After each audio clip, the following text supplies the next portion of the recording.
And to people here on the Syracuse University campus, the students on board are much more than just statistics on the death toll. They were colleagues, they were roommates, they were dear friends. And of course, we just heard from SU's chancellor. We go back live to Syracuse University now, where Peg Rasconi is standing by to tell us how the students are reacting. Peggy? Well, Carrie and Peggy, most of SU students are already home for the holidays. The rest of them who are here have either been studying for their final exams or just relaxing and celebrating the end of the semester. Well, tonight the news of the plane crash has shaken the campus with shock and grief. It was confirmed that one of our brothers, Alex Lowenstein, was on board of that flight. Alex was a great brother and a great friend. Kevin Wassong and his Zeta Psi fraternity brothers lost one of their own on Flight 103. The mood of our house is, I mean, Alex was just a great brother. We were just waiting our arrival. We were all going to get together when I get back to New York. There really isn't much that can be said.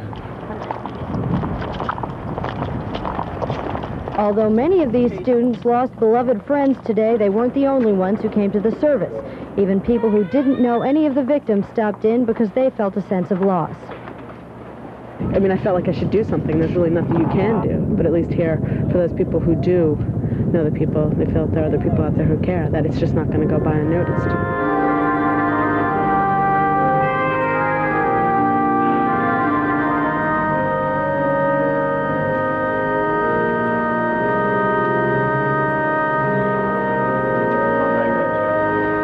Sadness is the sentiment of the whole campus community. But for most who knew someone on that plane, tonight wasn't a time for words. Hundreds of them gathered at Hendricks Chapel for a special service to comfort each other in their bereavement. Well, had the news of the crash come earlier today, Syracuse University says it would have canceled SU's basketball game tonight at the Carrier Dome. But there wasn't enough time. Instead, there was a moment of silence.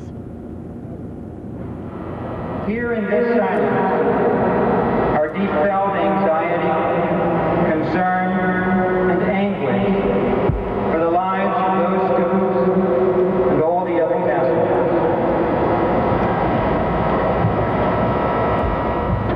And so that's the story here on the Hill. A very somber night indeed.